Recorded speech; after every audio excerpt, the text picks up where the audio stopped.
El viento soplaba fuerte entre los ahuehuetes que rodeaban la propiedad, haciendo que sus hojas doradas bailaran como lágrimas en el aire. Miguel Mendoza permanecía en el porche de la mansión colonial, observando las aguas oscuras del lago que se extendía hasta donde alcanzaba la vista. 7 años, 7 largos años desde que encontró el cuerpo de Isabel flotando allí, su cabello castaño esparcido como algas en la superficie tranquila, el camisón blanco pegado al cuerpo que alguna vez conoció como la palma de su mano. Cerró los ojos, intentando alejar los recuerdos que insistían en volver cada vez que el viento cambiaba de dirección. El aroma del jazmín que Isabel había plantado alrededor de la casa aún persistía, dulce y melancólico, mezclado con el olor a tierra mojada que subía desde la orilla del lago. Su mano derecha, callosa por los años trabajando con pinceles y pinturas en la restauración de imágenes sacras, apretó la barandilla de madera hasta que los nudillos se le pusieron blancos. La mansión detrás de él permanecía en un silencio sepulcral. Los muebles cubiertos con telas blancas parecían fantasmas de una vida que ya no existía. En el segundo piso, la habitación de la pareja continuaba intacta, la cama arreglada con los cojines dispuestos exactamente como a Isabel le gustaba, los frascos de perfume alineados en el tocador de roble, las cortinas de encaje filtrado, permitiendo solo un hilo de luz que cortaba el ambiente como una navaja. Miguel se dio vuelta al oír el sonido de un coche subiendo por el camino de tierra que llevaba a la propiedad. Una nube de polvo rojo se levantó en el aire seco de aquella tarde de abril en Michoacán. El doctor Jiménez, su abogado y amigo de la familia, había insistido durante meses para que contratara a alguien que cuidara de la casa. No puedes seguir viviendo así, Miguel. Isabel no querría verte marchitándote de esta manera. El sedán negro se detuvo frente a la escalinata de piedra que llevaba a la entrada principal. Del asiento del pasajero descendió una mujer morena, de unos 28 años, vistiendo una blusa blanca sencilla y una falda azul marino que ondeaba ligeramente con la brisa. Elena López cargaba solo una pequeña maleta y un portafolio de cuero gastado. Sus ojos oscuros recorrieron la fachada de la mansión con una expresión que Miguel no pudo descifrar. No era exactamente admiración ni miedo, parecía reconocimiento. Eli, doctor Jiménez, hizo las presentaciones afuera, sus palabras perdiéndose en el viento, pero Miguel observaba cada movimiento de Elena. La forma en que sujetaba un mechón de cabello detrás de la oreja cuando el viento lo desordenaba, cómo sus dedos largos sostenían la correa de la maleta sin temblar, cómo sus pequeños pies se movían con seguridad sobre las piedras irregulares del camino. Había una serenidad en ella que contrastaba con el caos que él llevaba dentro del pecho desde hacía años. Cuando finalmente se encontraron frente a frente en el vestíbulo, bajo la lámpara de cristal que Isabel había elegido durante su luna de miel en Europa, Miguel sintió algo que no experimentaba desde hacía mucho tiempo. No era deseo, había enterrado esa posibilidad junto con su esposa. Era algo más sutil, una inquietud que comenzaba en el estómago y subía lentamente por el pecho. Señor Mendoza. La voz de Elena era suave, pero firme. No había sumisión en ella, solo respeto profesional. El doctor Jiménez me explicó sobre sus necesidades. Tengo experiencia en restauración de interiores y cuidado de propiedades históricas. Trabajé los últimos 3 años en casonas coloniales en la región de Guanajuato. Miguel asintió, incapaz de encontrar palabras. Elena extendió la mano para saludarlo, pero él dudó. Hacía 7 años que no tocaba la piel de una mujer. Sus manos, que alguna vez acariciaron con destreza las curvas de mármol de santos barrocos y el cabello sedoso de Isabel, ahora temblaban ante la perspectiva del contacto más simple. El momento se extendió por algunos segundos, que parecieron eternos. Elena bajó la mano lentamente, sin mostrar incomodidad, como si comprendiera que allí había heridas que el tiempo aún no había logrado cicatrizar. El doctor Jiménez carraspeó, rompiendo el silencio. Bien, los dejo para que se conozcan. Mejor. Elena, Cualquier cosa que necesites, el teléfono de la oficina está en la agenda junto al teléfono de la cocina. Miguel, sabes que puedes llamarme a cualquier hora. Tras la partida del abogado, la mansión volvió a su silencio característico. Elena no mostró prisa por romper el hielo. Al contrario, caminó lentamente por el vestíbulo, observando los cuadros en las paredes, en su mayoría, obras sacras que Miguel había restaurado a lo largo de los años. Sus pupilas se dilataron ligeramente cuando pasó frente a una imagen de la Virgen de los Dolores, con su manto azul y el corazón atravesado por 7 espadas. «Es una pieza magnífica», comentó ella, acercándose lo suficiente para examinar los detalles de la pintura. La técnica usada en la restauración preservó perfectamente la textura original de la pintura. «¿Usted hizo este trabajo?». Miguel sintió un calor subir por su cuello. Hacía años que nadie mostraba un interés genuino por su trabajo. «Sí. Esta imagen estaba en un estado deplorable cuando llegó a mi taller. Me llevó casi 6 meses devolverla a su forma original». «¿Puedo ver el taller?». La pregunta salió de forma natural, pero Miguel sintió como si ella hubiera pedido ver su alma desnuda. El taller estaba en un anexo de la casa, un espacio amplio con ventanas altas que permitían la entrada abundante de luz natural. Era el único lugar de la propiedad donde Miguel aún se sentía cómodo, donde lograba olvidar por algunas horas el dolor que cargaba. Las paredes estaban cubiertas por estanterías repletas de pinturas, pinceles, solventes y barnices.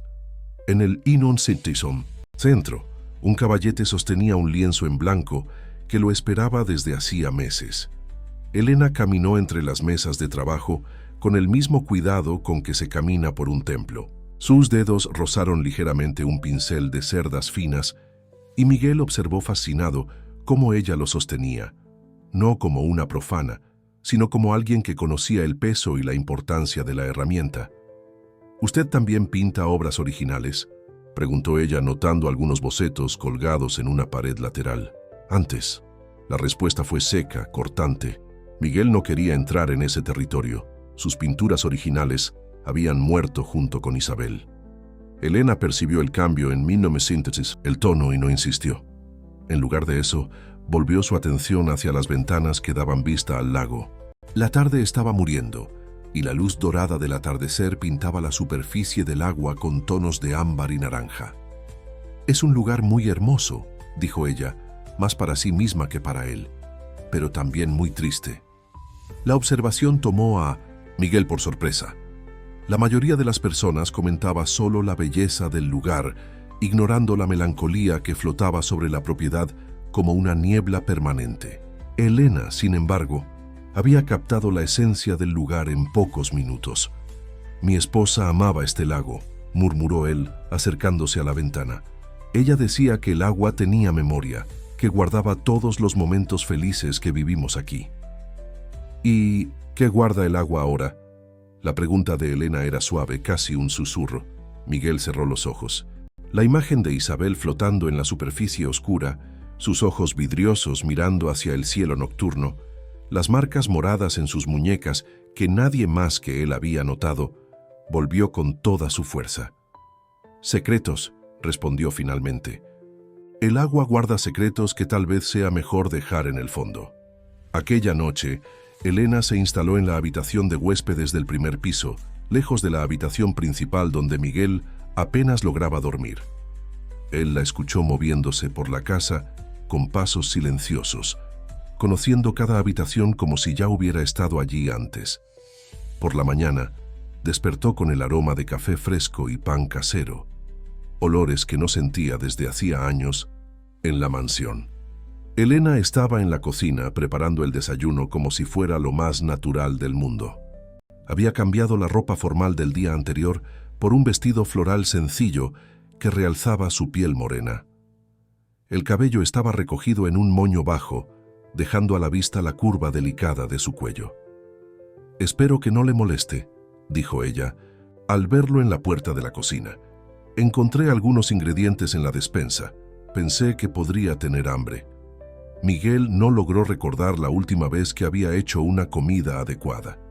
En los últimos años se alimentaba solo de lo necesario para sobrevivir, como si el placer de la comida fuera una traición a la memoria de Isabel. Pero había algo en el gesto de Elena, en la naturalidad con que se movía por la cocina, que despertó un hambre que él pensaba haber perdido para siempre. Tomaron el café en silencio, sentados en la mesa del porche que daba vista al jardín. Elena no intentó iniciar una conversación, respetando el ritmo de Miguel. Ella masticaba despacio, saboreando cada pedazo de pan, los ojos perdidos en el paisaje. De vez en cuando, Miguel la sorprendía observando el lago con una expresión pensativa, como si estuviera intentando descifrar un enigma.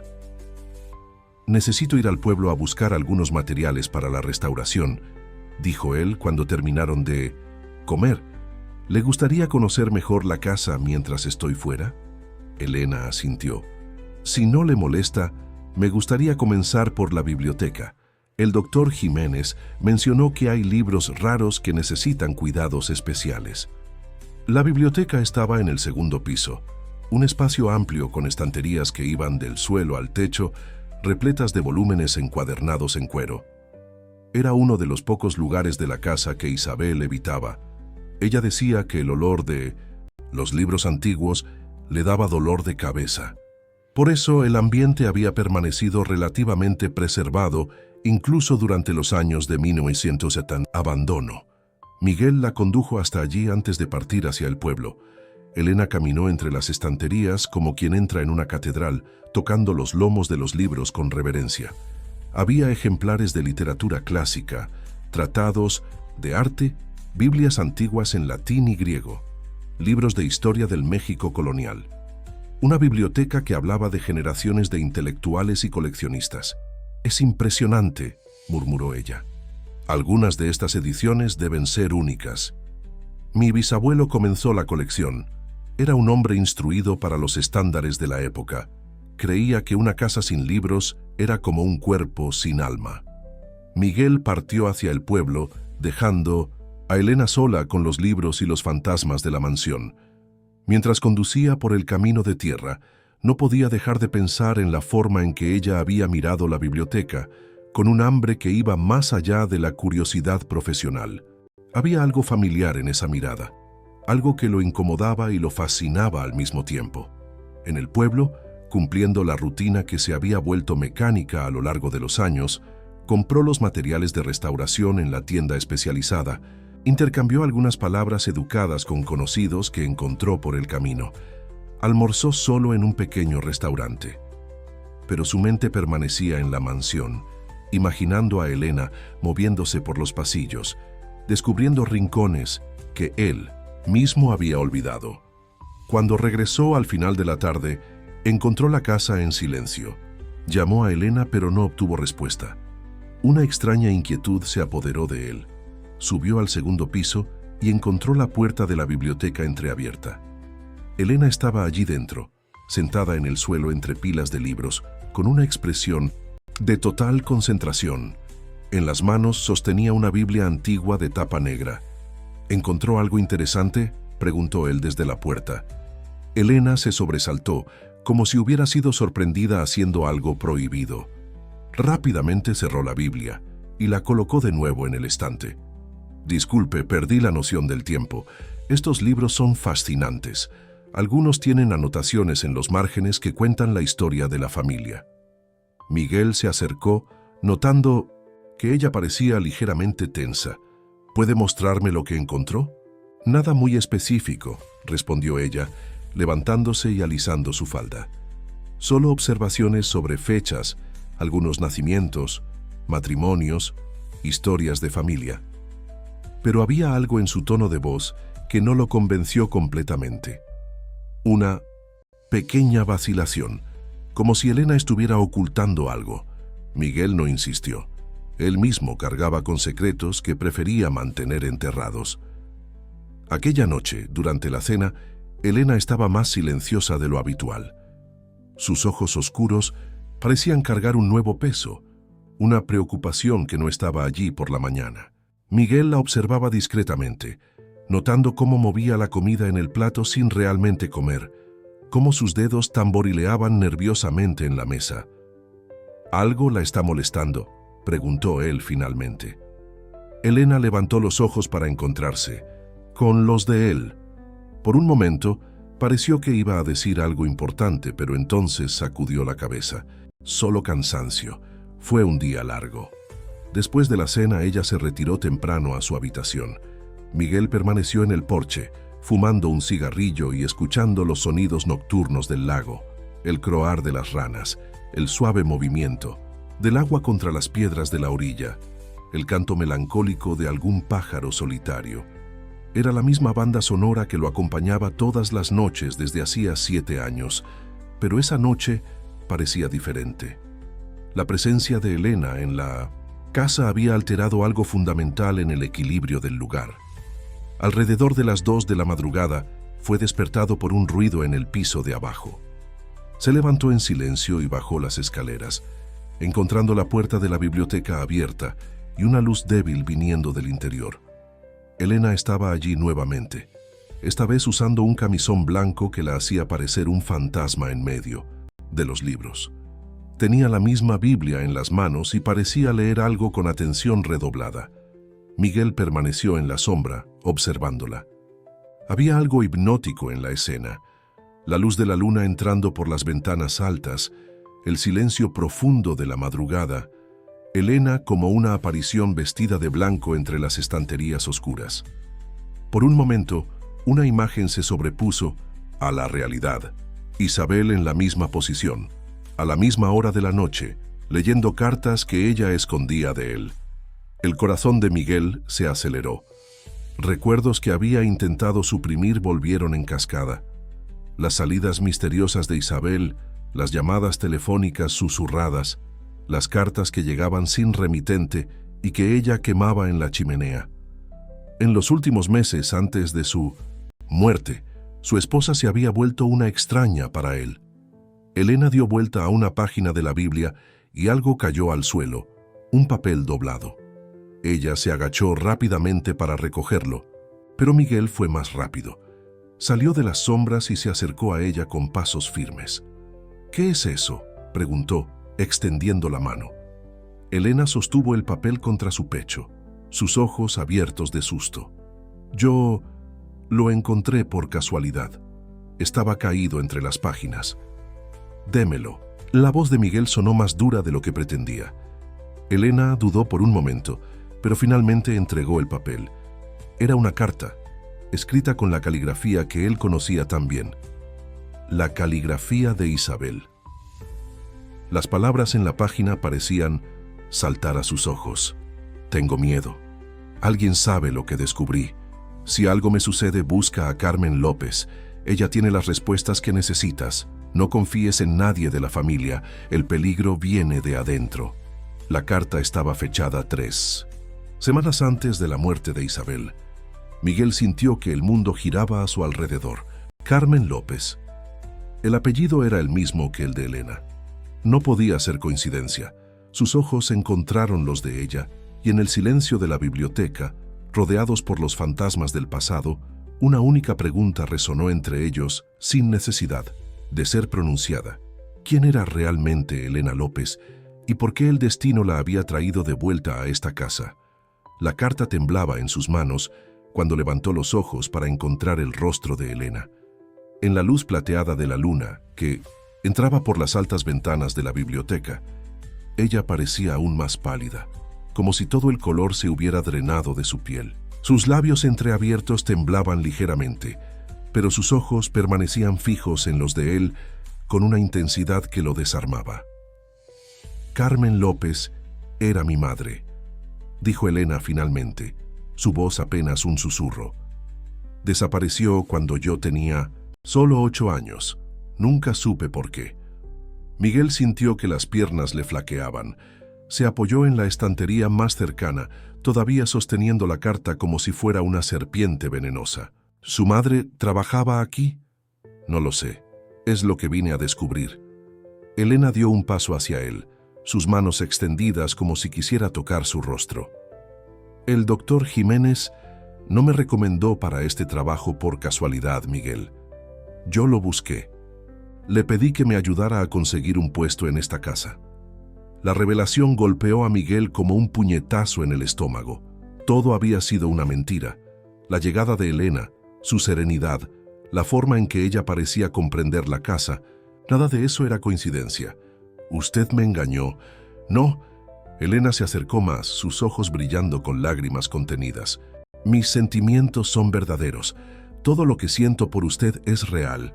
Solo quería entender qué pasó con mi madre. ¿Y qué descubrió? Su voz salió ronca, cargada de dolor y rabia. Elena dudó, mordiéndose el labio inferior. Encontré otras cartas, escondidas en el fondo del cajón del escritorio. Cartas de mi madre para su esposa. Ellas se conocían. Bien, muéstremelas. Elena caminó hasta el antiguo escritorio de caoba que estaba en un rincón de la biblioteca. Abrió el cajón inferior y después de tantear por un momento, encontró un mecanismo oculto. Un segundo cajón se abrió, más pequeño y más profundo. De dentro, sacó un paquete de cartas amarillentas por el tiempo, atadas con un lazo azul. Miguel tomó las cartas con manos temblorosas. La primera estaba fechada 28 años atrás. La caligrafía era femenina, delicada, pero diferente. A la de Isabel. Mi querida Isabel, leyó en voz alta. Ya no puedo seguir fingiendo que lo que pasó entre nosotras no importa. Sé que te casaste por obligación, pero necesito que sepas que lo que sentí por ti fue real.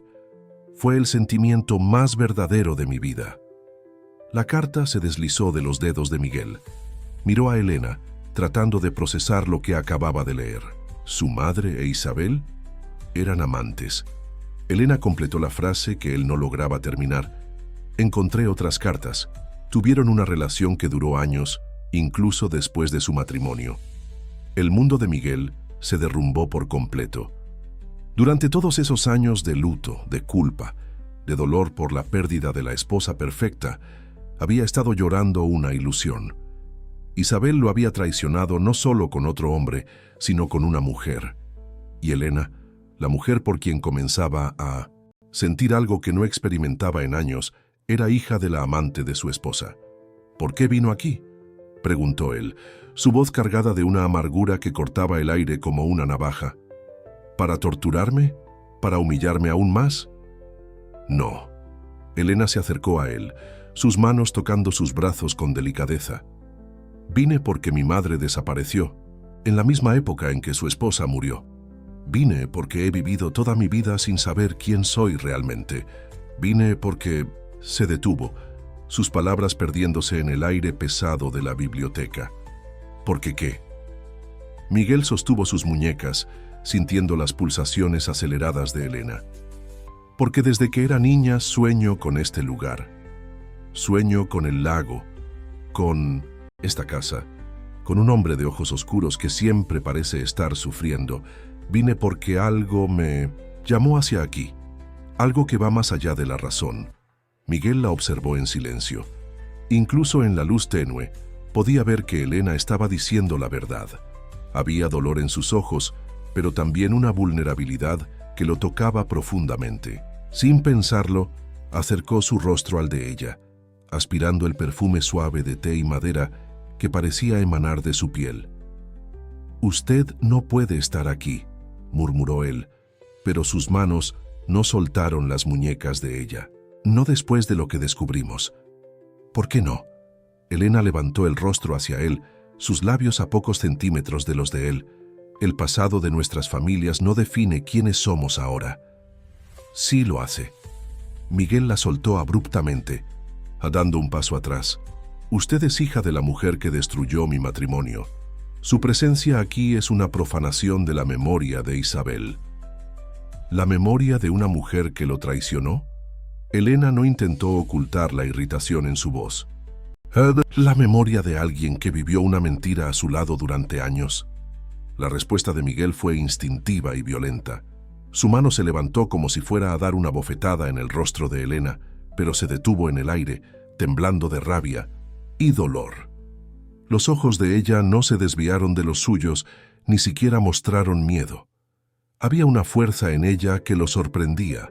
una determinación que contrastaba con su aparente fragilidad. «Hágalo», susurró ella. «Descargue su rabia en mí, pero sepa que no va a cambiar lo que está sintiendo». «No estoy sintiendo nada. Está mintiendo». Elena dio un paso hacia él, acercando su cuerpo al suyo hasta que Miguel pudo sentir el calor que emanaba de su piel. «Está sintiendo lo mismo que yo, esa conexión que va más allá de lo que podemos explicar. Está mal». «¿Por qué?» «Porque nuestras madres se amaron. Porque soy hija de alguien que trajo complicaciones a su vida». Miguel intentó encontrar una respuesta lógica, pero su mente estaba nublada por la proximidad de Elena. El perfume de ella, el calor de su cuerpo, la intensidad de sus ojos oscuros, todo conspiraba contra su determinación de mantener distancia. «Yo amaba a Isabel», dijo él, «más para sí mismo que para ella. Amaba a la mujer que pensaba que ella era», corrigió Elena suavemente. «Pero, ¿quién era ella realmente? Conocía sus miedos, sus deseos más profundos, sus secretos. Pensaba que los conocía. Y ahora que sabe la verdad, aún siente que traicionó su memoria al sentir algo por mí». La pregunta quedó suspendida en el aire entre ellos. Miguel cerró los ojos, tratando de organizar el caos de sentimientos que se apoderaba de su pecho. Rabia, dolor, confusión, deseo, todo mezclado en una tormenta emocional que amenazaba con destruir las barreras que había construido alrededor de su corazón en los últimos 7 años. Cuando abrió los ojos nuevamente, Elena se había acercado aún más. Sus manos tocaban ahora el pecho de él, sintiendo los latidos acelerados del corazón a través de la camisa. «Miguel», murmuró ella, «no deje que el pasado destruya lo que podemos tener en el presente». Él sostuvo el rostro de ella entre las manos, sus pulgares acariciando las mejillas sonrojadas por la emoción. «Usted no entiende. Si se queda aquí, si continuamos esto, sea lo que sea esto, no habrá vuelta atrás. Y no sé si estoy listo para dejar ir a Isabel». «Entonces no la dejé ir». Elena cubrió las manos de él con las suyas, «pero acepte que ella nunca fue completamente suya, y tal vez sea hora de descubrir quién es usted cuando no está viviendo a la sombra de un recuerdo». El beso ocurrió como una tormenta que se forma en el horizonte, inevitable y devastador. Miguel atrajo a Elena hacia sí con una urgencia. ¿Qué lo sorprendió? Sus labios encontrando los de ella con un hambre acumulada de años. Ella respondió con igual intensidad, sus dedos entrelazándose en el cabello de él, sus cuerpos presionándose uno contra el otro como si quisieran fundirse. Había desesperación en ese beso, y rabia, y una pasión que ambos habían intentado negar. Miguel sintió lágrimas rodando por su rostro, suyas o de ella, no podía distinguir. Todo lo que sabía era que por primera vez en 7 años se sentía vivo nuevamente. Cuando finalmente se separaron, ambos estaban sin aliento. Elena apoyó la frente en la de él, sus ojos cerrados, sus labios hinchados por el beso. «¿Qué hicimos?», murmuró Miguel. «Dejamos que nuestros corazones hablaran más alto que nuestras cabezas», respondió ella, abriendo los ojos para encontrarlos de él. «Y no me arrepiento». Él la observó en silencio, grabando cada detalle de ese momento en su memoria. La forma en que la luz de la luna iluminaba su rostro, cómo su cabello se había soltado del moño y ahora enmarcaba sus facciones, cómo sus ojos brillaban con una mezcla de deseo y ternura. «Elena», dijo él finalmente, «si nos quedamos juntos, tendremos que enfrentar muchas verdades difíciles, sobre el pasado, sobre lo que pasó con nuestras familias, sobre la muerte». «¿De Isabel?», completó ella. Miguel asintió. «Siempre sospeché que no fue un accidente, pero nunca tuve el valor de investigar a fondo. Entonces, investiguemos juntos». Elena sostuvo las manos de él, entrelazando sus dedos. «Descubramos la verdad sobre nuestras madres, sobre lo que pasó aquella noche en el lago sobre todo. Y si descubrimos cosas que no queremos saber, entonces las enfrentaremos juntos». Ella se acercó a él nuevamente, sellando la promesa con otro beso, más suave esta vez, lleno de una ternura que contrastaba con la pasión del anterior. Fuera de la biblioteca, el viento nocturno hacía que las ventanas golpearan suavemente, como si la propia casa estuviera aprobando la unión de aquellos dos corazones heridos que habían encontrado uno en el otro la posibilidad de sanar. Y en el lago, las aguas permanecían inmóviles, guardando en sus profundidades los secretos que pronto serían traídos a la superficie. Los días que siguieron fueron una mezcla de descubrimientos dolorosos y momentos de creciente intimidad entre Miguel y Elena. Habían establecido una rutina silenciosa. Durante el día, escudriñaban la casa en busca de más pistas sobre el pasado y por la noche se permitían conocerse más allá de los secretos que los habían unido. Elena se había mudado a la habitación contigua a la de Miguel, en el segundo piso. Aún no dormían juntos.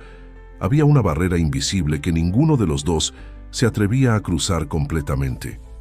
Pero sus conversaciones se extendían hasta la madrugada, separados solo por la pared que dividía las habitaciones, sus voces susurradas atravesando la madera antigua como confesiones íntimas. Fue durante una de esas conversaciones nocturnas que Elena le contó sobre su infancia huérfana, siendo criada por su abuela materna en un pequeño pueblo del interior de Michoacán. Cómo creció sintiendo que había una parte de sí misma que faltaba, un origen que le había sido negado. Cómo sus sueños recurrentes con la mansión y el lago la habían atormentado durante años, hasta que finalmente decidió buscar las respuestas que su abuela se llevó a la tumba. Miguel, por su parte, habló sobre los primeros años de matrimonio con Isabel, cuando aún creía que eran felices. Cómo ella había cambiado gradualmente, volviéndose distante y melancólica. Cómo él había atribuido ese cambio a los varios abortos espontáneos que ella había sufrido, cuando tal vez la verdad era mucho más compleja. Ella deseaba tanto tener un hijo, dijo Miguel una de esas noches, su voz cargada de dolor. Llegamos a intentar tratamientos, hicimos promesas, rezamos en santuarios, pero quizás en el fondo ella sabía que no podía traer un niño a un matrimonio que era una mentira. O tal vez, respondió Elena suavemente desde la otra habitación, ella quería tener un hijo con la persona que realmente amaba. La posibilidad se le había ocurrido a Miguel, pero escucharla en voz alta fue como recibir un golpe en el estómago. Durante años, se había culpado por los abortos de Isabel, pensando que había algo mal en él, que no era lo suficientemente hombre para darle lo que ella más deseaba. Durante el día, sus investigaciones los llevaron a descubrir más cartas escondidas por la casa. Elena había desarrollado un talento especial para encontrar compartimentos secretos en los muebles antiguos, como si sus dedos fueran guiados por una memoria ancestral. Encontraron correspondencia intercambiada entre Carmen e Isabel, que pintaba un cuadro de un amor profundo y torturado, impedido por las convenciones sociales de la época. Carmen había sido contratada como ama de llaves cuando Isabel aún era soltera, hija única de una familia tradicional de hacendados. La relación entre ellas había comenzado como una amistad profunda y evolucionado a algo más intenso. Cuando el matrimonio de Isabel fue arreglado con Miguel, una unión que beneficiaba económicamente a ambas familias, Carmen fue despedida discretamente. Pero el amor entre ellas no había muerto. Las cartas revelaban encuentros secretos, planes de fuga que nunca se concretaron, y un dolor compartido que se había intensificado con el paso de los años. Mi madre nunca se casó, dijo Elena, sosteniendo una de las últimas cartas que habían encontrado. Ahora entiendo por qué. Nunca pudo amar a otra persona. Miguel observaba a Elena mientras leía, notando cómo sus facciones se asemejaban a las de Carmen en las fotografías que habían encontrado. La misma estructura ósea delicada, los mismos ojos expresivos, la misma determinación silenciosa. Era perturbador y fascinante al mismo tiempo descubrir que se estaba enamorando de la hija de la mujer que había robado a su esposa. «¿Te pareces a ella?», comentó él, tocando una foto descolorida donde Carmen aparecía junto a Isabel en los jardines de la mansión.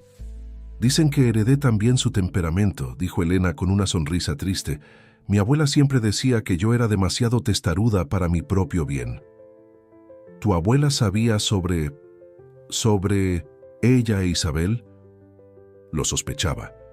Mi madre nunca le contó detalles, pero mi abuela era una mujer inteligente. Sabía que el corazón de Carmen se había quedado en algún lugar del pasado. Encontraron también el diario de Isabel, escondido en 1960, el forro falso de su armario. Las páginas más recientes revelaban un estado mental cada vez más perturbado. Ella hablaba de amenazas veladas, de alguien que sabía sobre su pasado y estaba usando esa información contra ella. Alguien descubrió lo de Carmen, murmuró Miguel leyendo las últimas entradas. Isabel estaba siendo chantajeada. ¿Chantajeada? ¿Por quién?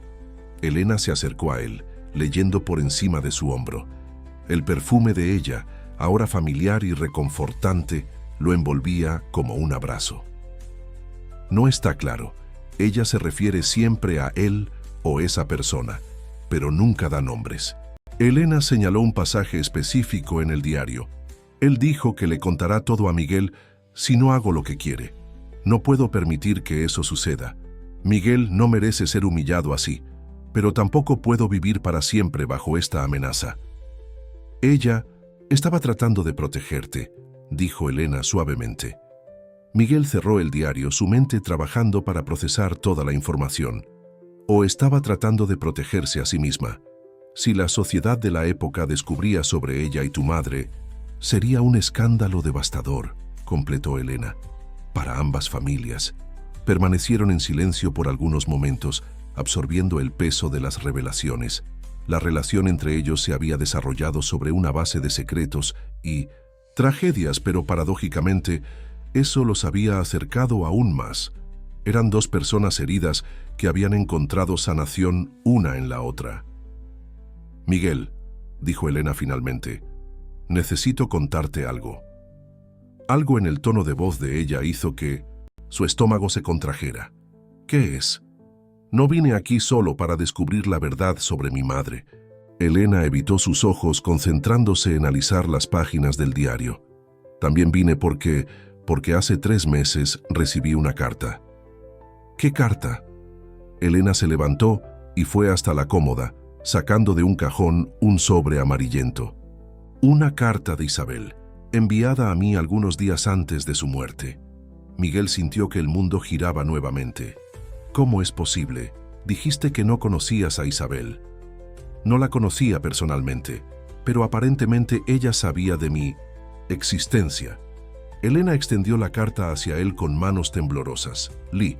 La caligrafía de Isabel estaba más temblorosa de lo normal, revelando su estado emocional perturbado. Querida Elena, sé que no me conoces, pero yo te conozco desde que naciste. Tu madre hablaba mucho sobre ti en nuestras conversaciones. Si estás leyendo esta carta, significa que algo me sucedió y que finalmente decidiste buscar respuestas.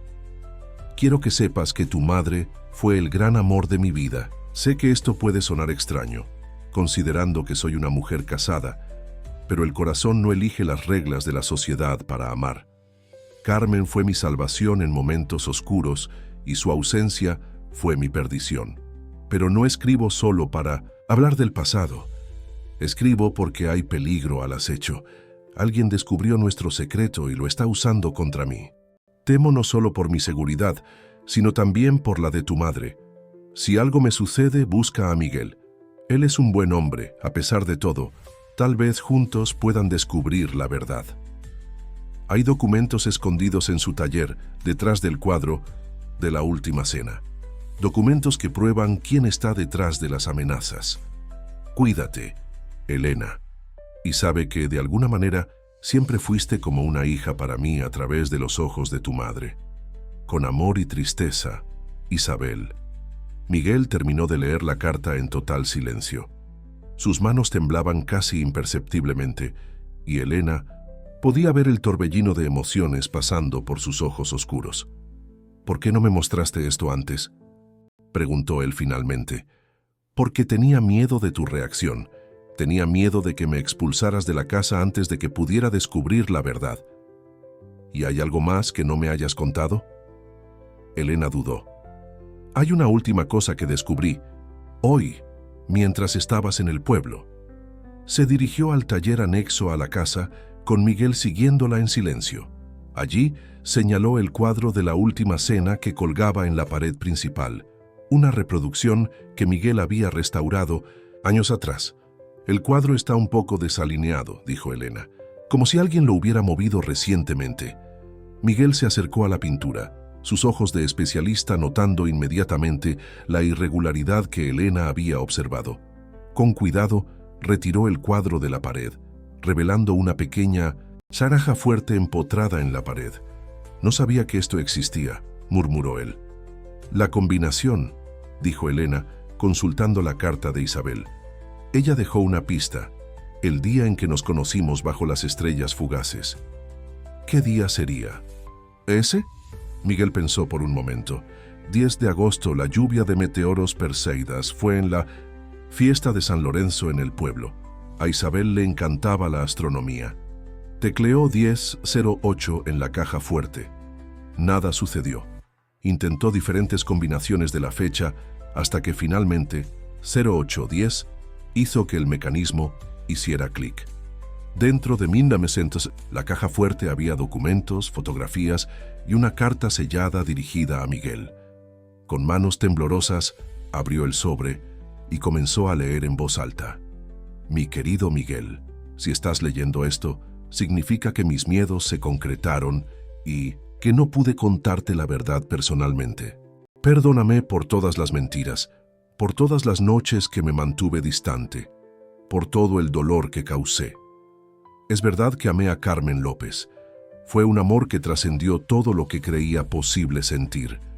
Pero también es verdad que aprendí a amarte de una forma diferente, no con la pasión devastadora que sentía por ella, sino con la ternura de quien encuentra un puerto seguro.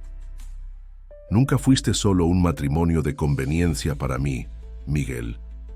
Fuiste mi amigo, mi compañero, mi refugio cuando el mundo se volvía demasiado pesado. Y por eso no puedo permitir que pagues por mi pasado.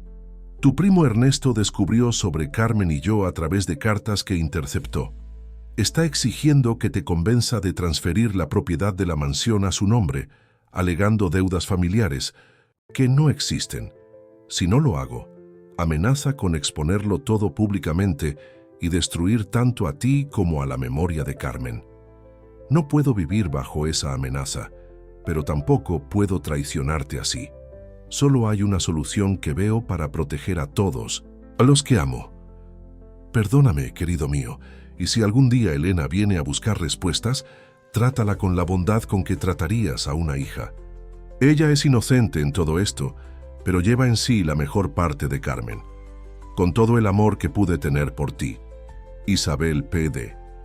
Los documentos adjuntos prueban los chantajes de Ernesto. Úsalos si es necesario. El silencio que siguió fue ensordecedor. Miguel dejó que la carta se deslizara de sus dedos, sus ojos fijos en el vacío. Elena se acercó a él tocando su brazo con delicadeza. Ernesto, murmuró él, mi primo Ernesto, estaba aquí la noche en que Isabel murió. Dijo que había venido a traerme documentos de la empresa familiar. ¿Crees que él...? Creo que Isabel tomó la única decisión que creía posible para protegernos a todos, y Ernesto dejó que pensáramos que fue un accidente. Elena sostuvo el rostro de Miguel entre las manos, obligándolo a mirarla a los ojos. No fue tu culpa, nada de esto fue tu culpa. Si hubieras sido un mejor marido, si hubiera notado lo que estaba pasando, eras exactamente el marido que ella necesitaba, interrumpió Elena firmemente. Ella misma lo dice en la carta. Fuiste su puerto seguro, y ahora puedes ser el mío también. Miguel la atrajo hacia sus brazos enterrando el rostro en su cabello. Era la primera vez que se permitía llorar de verdad por la muerte de Isabel, no solo por la pérdida, sino por el dolor que ella había cargado sola, por el sacrificio que había hecho para protegerlo. ¿Qué hacemos ahora?, preguntó él, contra el cabello de Elena. Ahora enfrentamos a Ernesto con las pruebas. Y después, Elena se apartó lo suficiente para mirarlo a los ojos. Después comenzamos a vivir las vidas que ellas habrían querido que viviéramos. Juntos. Aquella noche, por primera vez desde la muerte de Isabel, Miguel durmió en paz. Elena permaneció a su lado, no como amante, sino como guardiana de su sueño, vigilando para que las pesadillas del pasado no lo visitaran más. Y en el lago, las aguas finalmente comenzaron a moverse, como si estuvieran liberando los secretos que habían guardado durante tanto tiempo.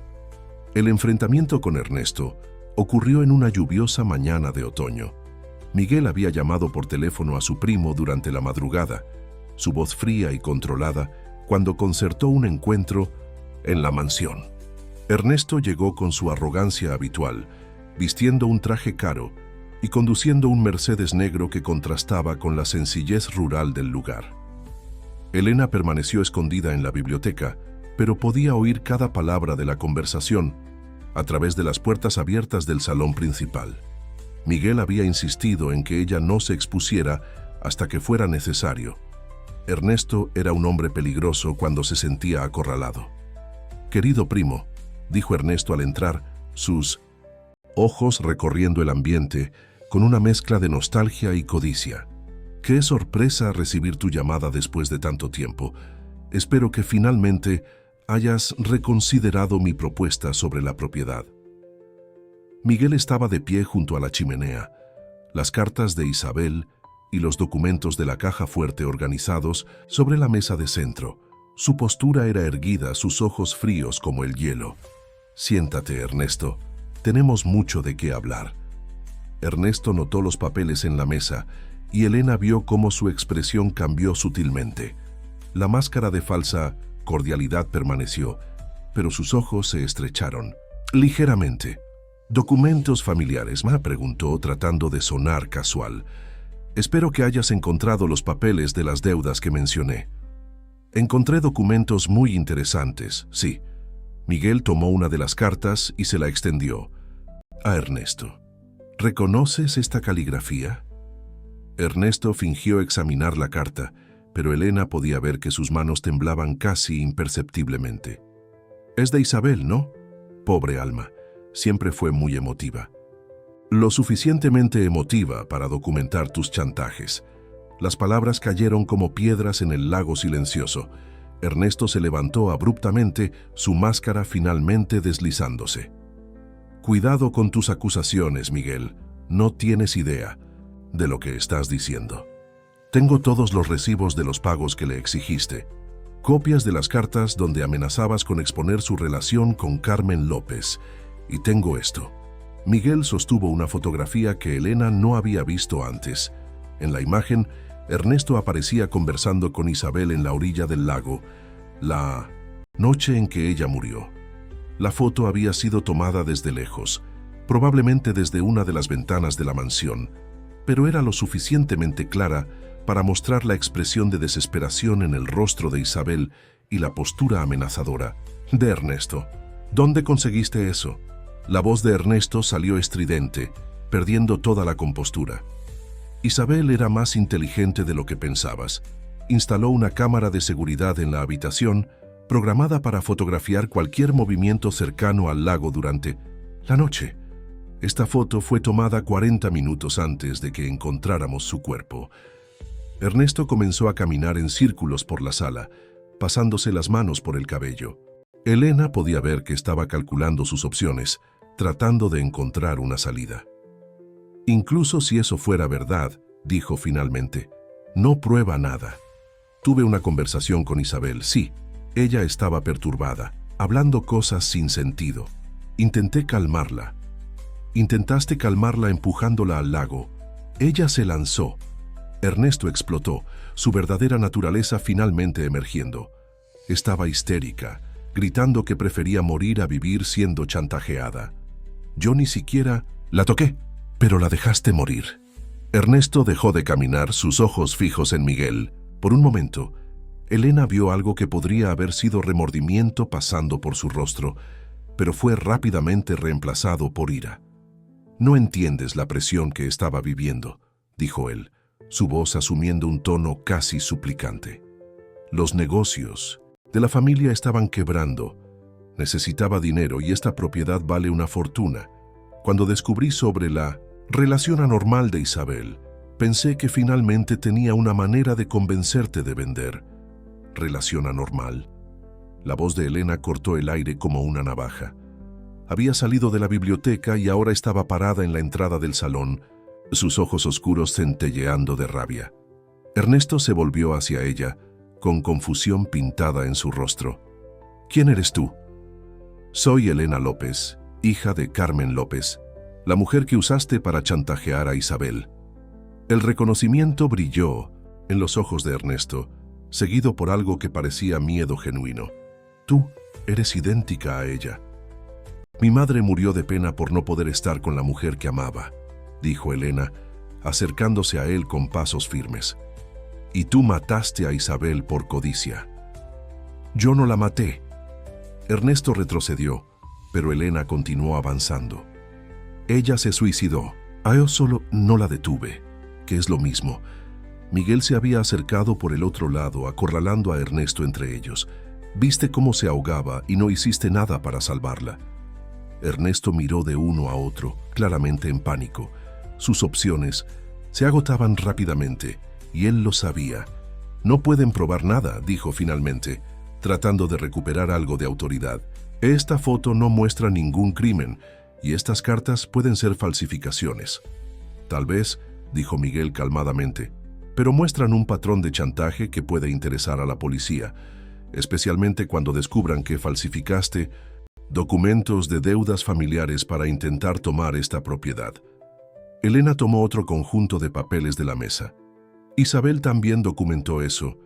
Descubrió que habías creado deudas inexistentes a nombre de la familia y estabas usando eso como justificación para exigir la venta de la mansión. Ernesto se dio cuenta de que estaba cercado. Sus mentiras habían sido expuestas, sus chantajes documentados, sus crímenes revelados. En un último intento desesperado, se dirigió rápidamente hacia la puerta. «No pueden impedirme salir», gritó por encima del hombro, «y pueden estar seguros de que esto no quedará así». Pero cuando llegó a la puerta, encontró a dos hombres de traje esperándolo. El doctor Jiménez había llegado acompañado de un detective de la Policía Civil. Miguel había planeado cuidadosamente ese enfrentamiento, asegurándose de que Ernesto no pudiera escapar de las consecuencias de sus actos. «Ernesto Mendoza», dijo él, «detective, está arrestado por chantaje, falsificación de documentos y negligencia con resultado de muerte». Mientras Ernesto era llevado esposado, Elena y Miguel permanecieron abrazados en el porche, observando cómo el coche de la policía desaparecía en el camino de tierra. El peso de los secretos finalmente había sido removido de sus hombros, pero ambos sabían que aún había un largo camino de sanación por delante. «Terminó», murmuró Elena contra el pecho de Miguel. «No», respondió él, besando la parte superior de su cabeza. «Ahora está comenzando». En los meses que siguieron, la mansión pasó por una transformación gradual. Las cortinas fueron abiertas, permitiendo que la luz solar barriera los rincones oscuros que habían albergado secretos durante tanto tiempo. El jardín de Isabel fue restaurado, pero Elena añadió sus propias contribuciones, plantas que Carmen había cultivado en vida, creando una unión simbólica entre las dos mujeres que se habían amado y sufrido. Elena convirtió parte de la biblioteca en un pequeño memorial para Carmen e Isabel, con fotografías de las dos mujeres en momentos felices y una selección cuidadosa de sus cartas de amor, las que hablaban de esperanza y sueños, no de dolor y desesperación. Miguel volvió a pintar. Sus primeras obras después del descubrimiento de la verdad eran sombrías, llenas de azules profundos y grises melancólicos, pero gradualmente colores más cálidos comenzaron a aparecer en sus lienzos, amarillos suaves, verdes esperanzadores, rosas delicados que hablaban de un corazón que estaba aprendiendo a amar nuevamente. La relación entre ellos se desarrolló lentamente, construida sobre una base sólida de verdad y comprensión mutua. No fue un amor a primera vista, ni una pasión arrolladora. Fue algo más profundo y duradero, el reconocimiento de dos almas que habían encontrado en el otro la posibilidad de sanación. La primera vez que hicieron el amor fue en una noche de diciembre, 6 meses después del arresto de Ernesto. La luna llena se reflejaba en el lago, y el aire estaba perfumado con el jazmín que había vuelto a florecer. No fue solo un encuentro físico, sino una unión espiritual de dos personas que habían compartido dolor y descubierto juntas el camino de regreso a la luz. Miguel fue gentil, casi irreverente, como si Elena fuera una obra de arte preciosa que pudiera romperse al menor toque áspero. Ella, a su vez, lo guió con una ternura que hablaba de comprensión profunda sobre el dolor que él había cargado. Cuando finalmente se entregaron uno al otro completamente, fue como si todas las tristezas del pasado se disolvieran en la promesa de un futuro compartido. A la mañana siguiente, despertaron entrelazados en la cama que una vez había sido de Miguel e Isabel, pero que ahora les pertenecía solo a ellos. El sol entraba por las ventanas recién abiertas, pintando sus cuerpos desnudos con un dorado cálido que hablaba de nuevos comienzos. «Tengo una pregunta para ti», dijo Elena, dibujando círculos perezosos en el pecho de Miguel con la punta de los dedos. «¿Cuál? ¿Qué piensas de casarnos en primavera?» Miguel se volvió para mirarla, sorprendido por la proposición directa. Elena nunca había sido de medias palabras, pero hasta entonces ninguno de los dos había hablado de formalizar su unión. «¿Estás segura?», preguntó él, buscando en sus ojos cualquier señal de duda. «Estoy segura de que quiero construir una vida contigo.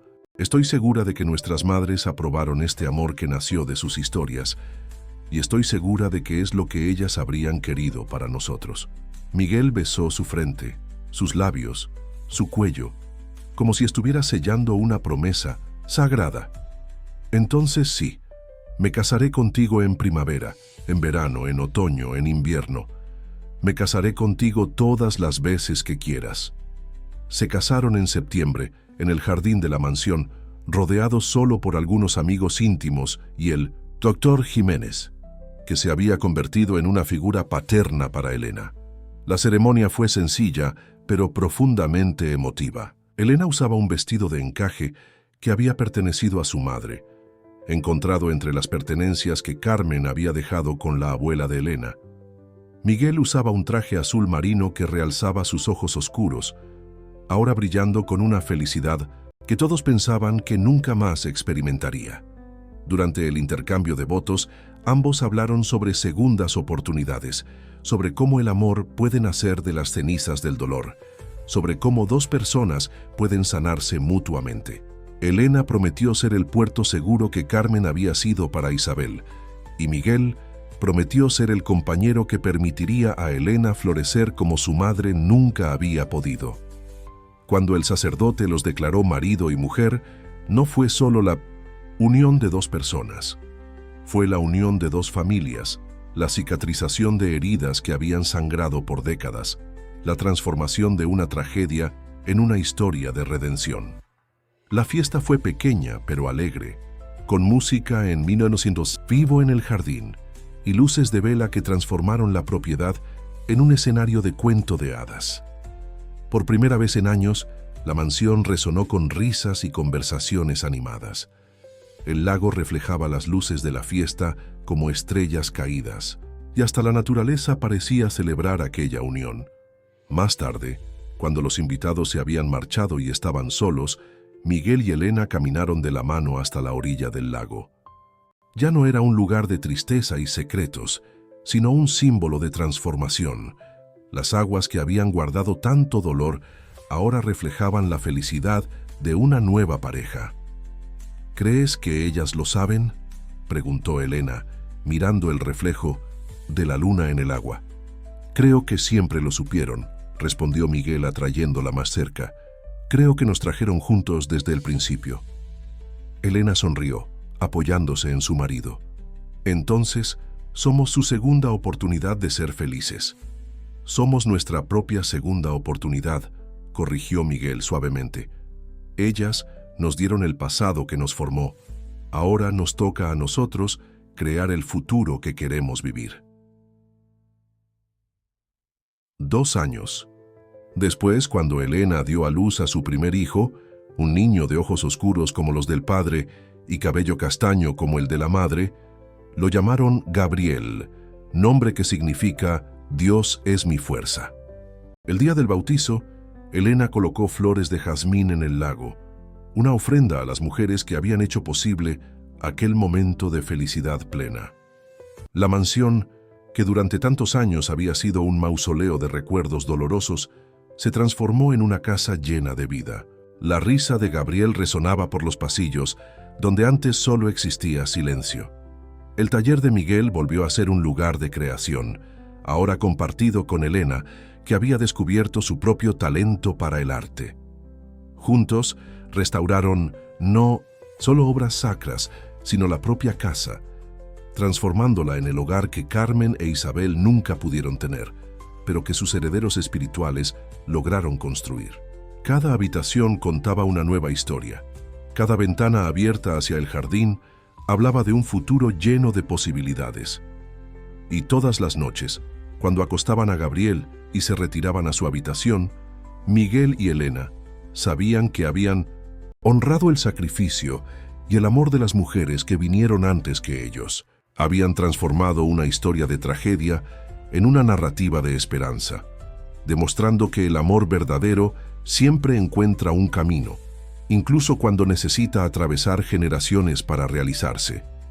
En el lago, las aguas continuaban moviéndose suavemente, pero ahora llevaban reflejos de felicidad en vez de guardar secretos sombríos. Y en las noches de luna llena, cuando el viento hacía bailar las hojas de los ahuehuetes, Elena y Miguel podían jurar que oían risas suaves viniendo del jardín, las risas de Carmen e Isabel, finalmente en paz, sabiendo que su amor había hecho posible un nuevo amor, una nueva familia, una nueva historia de final feliz.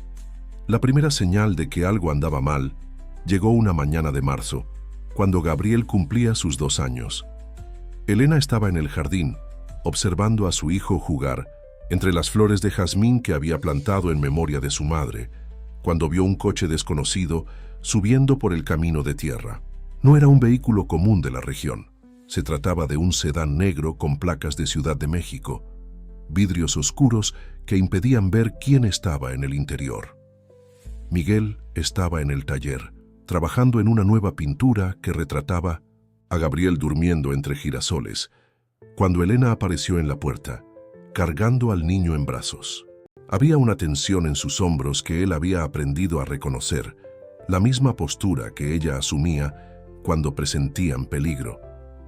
«Tenemos visita», dijo ella simplemente, pero su tono llevaba un peso que hizo que Miguel dejara inmediatamente. «Los pinceles, ¿y quién es?» «No lo sé, pero tengo un mal presentimiento». Caminaron juntos hasta el porche principal, Gabriel aún adormilado en brazos de su madre, chupándose el pulgar como siempre hacía cuando estaba inseguro.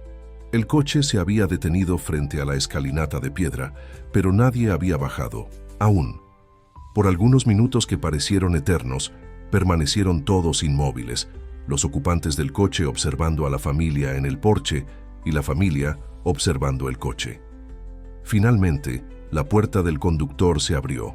Un hombre alto y delgado emergió del vehículo, vistiendo un traje gris impecable a pesar del calor de la mañana michoacana. Debía tener alrededor de 60 años, cabello canoso peinado hacia atrás, gafas de montura dorada que reflejaban la luz del sol.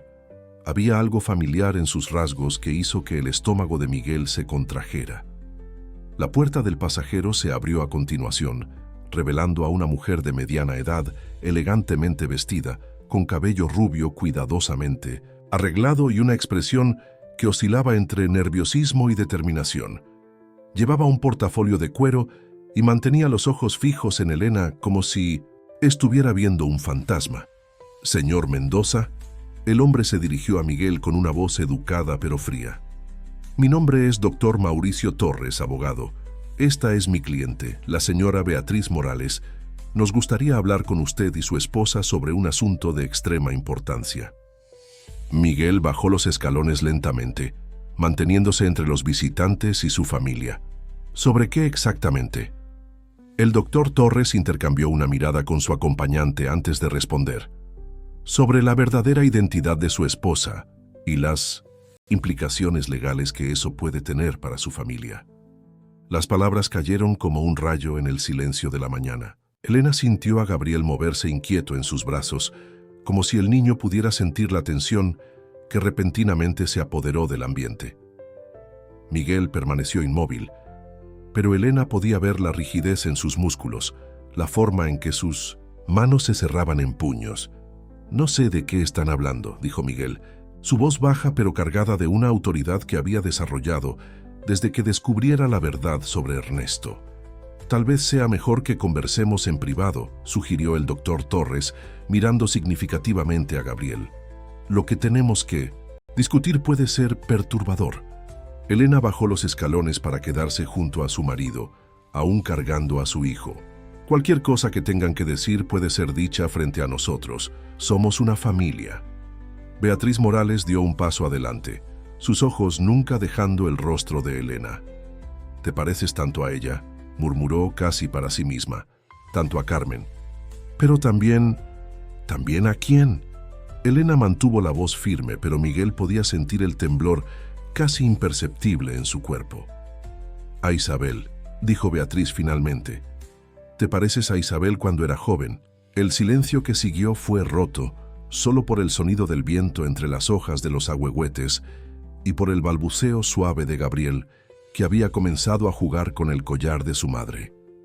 Elena sintió que el mundo se inclinaba ligeramente, como si el suelo bajo sus pies se hubiera vuelto inestable. «Eso es imposible», dijo Miguel. «Elena es hija de Carmen López. Estamos seguros de eso». El doctor Torres abrió su portafolio y sacó un conjunto de documentos. «Tenemos aquí certificados de nacimiento, exámenes de ADN post-mortem y testimonios que pueden indicar lo contrario». «Explíquense», exigió Elena, su voz ganando una firmeza que sorprendió incluso a ella misma. Beatriz respiró hondo antes de comenzar a hablar. «Yo era enfermera en la clínica privada donde Isabel hacía su seguimiento ginecológico. Estuve presente en todos sus infortunios, todas las veces que perdió bebés». Elena sintió que Gabriel se volvía más pesado en sus brazos, como si el niño hubiera captado la gravedad del momento y decidido aferrarse más firmemente a su madre. «Excepto una vez», continuó Beatriz, sus manos temblando ligeramente. «En 1995, Isabel quedó embarazada y logró llevar la gestación hasta el final. Pero cuando la criatura nació... Cuando ella nació, ¿qué?».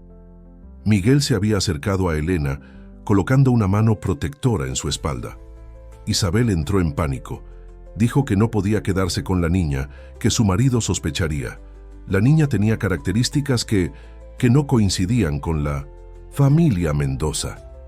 Elena sintió como si el aire hubiera sido succionado de sus pulmones. «¿Qué características?». «Los ojos», dijo Beatriz suavemente, «eran demasiado oscuros y había otras cosas, pequeños detalles que hicieron que Isabel estuviera segura de que la niña no era de Miguel, sino de Carmen». «Eso es imposible», repitió Miguel, pero su voz había perdido la convicción. «Dos mujeres no pueden, con ayuda médica». «Adecuada», interrumpió el doctor Torres. «En esa época ya existían procedimientos experimentales, inseminación artificial con material genético preservado. Carmen había hecho un tratamiento de fertilidad años antes, cuando aún había esperanza de tener hijos con alguien que aceptara su orientación». Elena pasó a Gabriel a los brazos de Miguel, sus piernas repentinamente demasiado débiles para soportar el peso extra. «Ustedes están diciendo que yo soy hija biológica de Isabel y Carmen», completó Beatriz. «Isabel te entregó a Carmen poco después del nacimiento, con la condición de que se fuera de la región y nunca más volviera. Carmen aceptó porque era la única forma de tenerte en su vida». «¿Pero por qué importa eso ahora?», preguntó Miguel, meciendo a Gabriel, que había comenzado a ponerse inquieto. «Elena es mi esposa, somos una familia legal y legítima». El doctor Torres consultó sus documentos nuevamente. «El problema, señor Mendoza, es que si la señora Elena es realmente hija de Isabel, tiene derechos legales sobre esta propiedad que preceden a los suyos. ¿Cómo así? Isabel era hija única. Cuando murió sin herederos conocidos, la propiedad pasó automáticamente al marido, como determinaba su testamento. Pero si existe una hija biológica, tiene derecho a la herencia que debería haber sido suya desde el principio, completó Elena, comenzando a entender las implicaciones de la revelación. Beatriz se acercó a ella, sus ojos llenos de una emoción que Elena no podía identificar. Yo ayudé en tu parto, querida. Te sostuve en brazos cuando naciste. Tenías una marca de nacimiento pequeña en el hombro izquierdo, en forma de media luna. Elena automáticamente llevó la mano al hombro izquierdo, donde una pequeña marca, en forma de media luna, siempre había estado. Era algo tan insignificante que nunca le había prestado mucha atención, pero ahora parecía asumir una importancia monumental. Incluso si eso fuera verdad, dijo Miguel, su voz tensa. ¿Qué quieren? De nosotros. El doctor Torres guardó los documentos de vuelta en el portafolio. Mi cliente tiene información adicional que puede ser valiosa para la familia, pero le gustaría discutir esto en privado con la señora Elena. No, dijo Miguel inmediatamente. No aceptamos conversaciones en privado. Si tienen algo que decir, díganlo ahora. Beatriz miró nerviosamente al abogado, quien asintió casi imperceptiblemente. Hay más secretos sobre tu familia, Elena. Secretos que pueden explicar por qué Carmen realmente desapareció y por qué Isabel murió. Ernesto ya fue arrestado. Por sus crímenes, dijo Elena. Sabemos la verdad sobre el chantaje. Saben una parte de la verdad, corrigió Beatriz, pero no saben sobre los otros hijos. El mundo pareció detenerse por completo. Gabriel, sintiendo la tensión en el cuerpo de Miguel, comenzó a llorar bajito. Elena extendió los brazos automáticamente para tomar a su hijo, pero sus manos temblaban tanto que Miguel dudó en entregárselo. ¿Qué otros hijos?, preguntó Elena, su voz apenas un susurro. Carmen no solo te tuvo a ti, dijo Beatriz. Isabel quedó embarazada 3 veces con material genético de Carmen. Tú fuiste la única que sobrevivió al parto, pero hubo intentos anteriores. ¿Dónde están? La pregunta salió como un grito estrangulado. Uno murió al nacer. ¿Otro?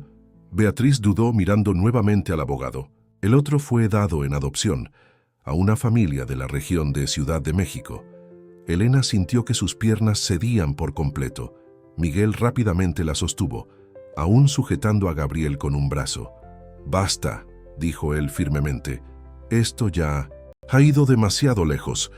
No importa lo que ustedes afirmen haber descubierto. Mi esposa no necesita oír más de esto». «Pero sí necesita», insistió el doctor Torres, «porque hay una cuestión legal pendiente. El otro hijo, que ahora es un hombre adulto, está reclamando sus derechos sobre la herencia de Isabel, y como él nació primero, tiene precedencia legal sobre cualquier reclamación que Elena pueda hacer», completó Beatriz. Elena logró recomponerse lo suficiente para ponerse de pie nuevamente. «¿Quién es él? ¿Dónde está?» El doctor Torres sonrió de una forma que no llegó a sus ojos. «Él está aquí, señora Elena. De hecho, ustedes ya se conocen». Un coche se acercó por el camino y Elena sintió que su estómago se contraía cuando reconoció el vehículo. Era el mismo sedán que el doctor Jiménez solía usar, pero cuando la puerta se abrió, no fue el abogado de la familia quien salió. Era Ernesto. Pero no era el Ernesto que habían visto ser llevado esposado 2 años antes. Este Ernesto estaba diferente, más delgado, con cabello canoso que no estaba allí antes, y una cicatriz que cortaba su frente desde la sien izquierda hasta la ceja. Vestía ropa sencilla, jeans y una camisa blanca, pero llevaba un portafolio idéntico al del doctor Torres. «Hola, hermanita», dijo, dirigiéndose a Elena con una sonrisa que le heló la sangre. Miguel instintivamente se colocó entre Ernesto y su familia, pero Ernesto levantó las manos en un gesto de paz. «Tranquilo, primo. No vine aquí para causar problemas. Vine a reclamar lo que es mío por derecho. Fuiste arrestado, dijo Miguel entre dientes. Deberías estar en la cárcel. Lo estuve por 2 años. Tiempo suficiente para hacer algunos descubrimientos interesantes sobre nuestra familia. Descubrimientos que lo cambiaron todo. Ernesto abrió su portafolio y sacó documentos que parecían oficiales. Descubrí que no soy solo tu primo, Miguel. También soy el hermano de Elena. Elena se sentó pesadamente en los escalones del porche. Gabriel inmediatamente dirigiéndose hacia ella y subiendo a su regazo. El niño parecía sentir que su madre necesitaba su consuelo tanto como él necesitaba el de ella. «Eso es imposible», murmuró ella. «Es perfectamente posible», dijo Ernesto, acercándose pero manteniendo una distancia respetuosa. «Cuando fui arrestado, solicité exámenes de ADN como parte de mi defensa. Quería probar que tenía derechos legítimos sobre la propiedad de la familia. Los resultados mostraron algo inesperado». Le extendió un documento a Elena. «Somos hermanos biológicos, nacidos de la misma madre, Isabel, pero con 3 años de diferencia». Elena tomó el documento con manos temblorosas. Los resultados del examen de ADN eran claros e incuestionables. Ernesto Mendoza y Elena López compartían el 50% del material genético, indicando una relación de hermanos completos. «Pero siempre fuiste criado como primo de Miguel», dijo ella confundida. «Porque mis padres adoptivos nunca me contaron la verdad. Pensaban que me estaban protegiendo». Ernesto se sentó en el césped frente a los escalones, una postura no amenazadora que contrastaba con sus visitas anteriores. «Cuando descubrí que era hijo de Isabel, todo tuvo sentido. Mi obsesión con esta propiedad, mi rabia contra la familia, la forma como siempre me sentí un extraño». Miguel permanecía de pie, claramente desconfiado. «¿Y eso justifica todo lo que hiciste? ¿El chantaje? ¿Dejar morir a Isabel?» «No justifica nada», admitió Ernesto bajando la cabeza. «Hice cosas terribles motivado por una rabia que ni yo entendía en ese momento. Pero ahora entiendo de dónde venía esa rabia. Era el dolor de haber sido separado de mi madre biológica, de haber crecido sin saber quién era realmente». Elena miró de Ernesto a los documentos en sus manos. «Si esto es verdad, ¿por qué Carmen me dijo que yo era su hija?» «Porque era más fácil que explicar la verdad», dijo Beatriz suavemente. «Carmen te amaba como si fueras su hija biológica. Para todos los efectos prácticos, ella era tu madre. Pero biológicamente, tú y Ernesto son hijos de Isabel». Gabriel había comenzado a jugar con los botones de la blusa de Elena, ajeno a la tormenta emocional que se desarrollaba a su alrededor. Elena lo observó por un momento, encontrando fuerza en la inocencia del niño. «¿Qué quieren?», preguntó finalmente. El doctor Torres se adelantó. «Como primogénito, Ernesto tiene derechos legales sobre la herencia de Isabel, pero no quiere desalojar a la familia. Quiere proponer un acuerdo». «¿Qué tipo de acuerdo?». Miguel había cruzado los brazos, su postura defensiva evidente. Ernesto se levantó y sacó más documentos del portafolio. «Dividamos la propiedad. Tú te quedas con la mansión y la mitad de las tierras. Yo me quedo con la otra mitad y establezco un negocio aquí, un centro de rehabilitación para expresidiarios que quieren recomenzar su vida». «¿Y Elena?», preguntó Miguel. «Elena es mi hermana. Ella siempre tendrá un lugar aquí, independientemente de cualquier acuerdo legal». Elena se levantó aún cargando a Gabriel. «Necesito tiempo para procesar todo esto, necesito pensar». «Por supuesto», dijo Ernesto guardando los documentos. «Pero Elena...». «¿Qué?». «Sé que no tengo derecho a pedir esto después de todo lo que hice, pero me gustaría conocer a mi sobrino y me gustaría que me dieras una oportunidad de ser el hermano que debería haber sido desde el principio». Elena miró a los ojos de Ernesto y por primera vez vio no al hombre codicioso y manipulador que había chantajeado a Isabel, sino a alguien perdido que finalmente había encontrado su identidad. Había dolor allí y arrepentimiento genuino. «Una oportunidad», dijo ella finalmente. «Una única oportunidad, pero si haces cualquier cosa que amenace a mi familia, no lo haré», prometió Ernesto. Ya perdí demasiadas personas por mi codicia e ignorancia. No voy a perder a la única familia que me queda. El doctor Torres y Beatriz se despidieron, dejando los documentos legales para que la familia pudiera estudiarlos con calma. Ernesto permaneció unos minutos más, manteniendo una distancia respetuosa mientras observaba a Gabriel jugar. «Se parece a ti cuando eras niña», le dijo a Elena. «Isabel tenía una foto tuya pequeña que Carmen había dejado con ella. La encontré entre sus pertenencias después de que fuera arrestada». «¿Ella sabía?», preguntó Elena. «¿Isabel sabía que yo era su hija?». «Siempre lo supo, y eso la mataba por dentro. Tener que fingir que no conocía a su propia hija, no poder reconocerte públicamente. Creo que parte de la razón por la que se entregó al lago fue el dolor de tener que elegir entre protegerte y protegerse a sí misma». Después de que Ernesto partiera, Elena y Miguel permanecieron en silencio en el porche por un largo tiempo. Gabriel se había dormido en el regazo de su madre, agotado por la mañana emocionalmente cargada. El sol del mediodía pintaba el jardín con luz dorada, pero la tranquilidad visual contrastaba con el torbellino de emociones que ambos sentían. «¿Qué estás pensando?», preguntó Miguel finalmente. «Estoy pensando que nuestra vida está a punto de cambiar nuevamente», respondió Elena. «Y no sé si estoy lista para eso». «No tienes que aceptar nada que no quieras. Ernesto puede tener derechos legales, pero esta es tu casa, nuestra casa». Elena se volvió para mirarlo, sus ojos brillando con lágrimas contenidas. «Pero ¿y si está diciendo la verdad? ¿Y si realmente quiere redimirse? Es mi hermano, Miguel, mi único hermano. Y yo soy tu marido. Gabriel, es tu hijo. Nosotros somos tu verdadera familia». «Lo son», concordó Elena besando la frente adormecida de Gabriel. «Pero tal vez sea hora de descubrir si nuestra familia puede crecer un poco más. Si podemos darle a Ernesto la oportunidad de redimirse que Isabel nunca tuvo la oportunidad de ofrecer». Miguel se sentó a su lado en los escalones, colocando un brazo alrededor de sus hombros. «Si eso es lo que quieres, entonces es lo que haremos. Pero vamos despacio, y a las primeras señales de problemas...». «A las primeras señales de problemas, él se va», completó Elena.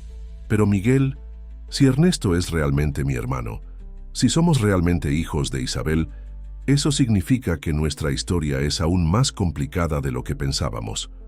«¿Cómo así?». «Eso significa que no te casaste solo con la hija de la amante de tu esposa. Te casaste con la hija de la propia Isabel. En cierto sentido...». Elena dudó buscando las palabras correctas. «En cierto sentido, te casaste con la hija que Isabel nunca pudo criar».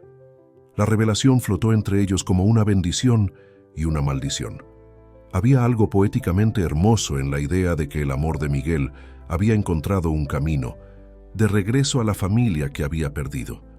Pero también había una complejidad emocional que ninguno de los dos sabía cómo navegar. «Tal vez», dijo Miguel lentamente, «sea exactamente eso lo que Isabel quería cuando escribió aquella carta. Tal vez ella sabía que de alguna forma volverías a casa». Elena apoyó la cabeza en el hombro de él, sintiendo el peso de todas las revelaciones. «Casa», murmuró. «Es curioso cómo esta palabra ha ganado tantos significados diferentes para mí. Primero era donde mi abuela me crió, después era donde mi madre había trabajado, ahora es donde nací, donde construí una familia, donde tal vez pueda reconciliar a un hermano perdido». Gabriel se movió en su regazo, sus pequeños puños apretándose como si estuviera soñando con algo que requería determinación.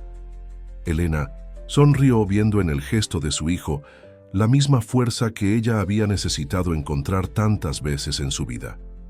«No importa cuán complicada se vuelva nuestra historia», dijo ella, «este siempre será nuestro lugar.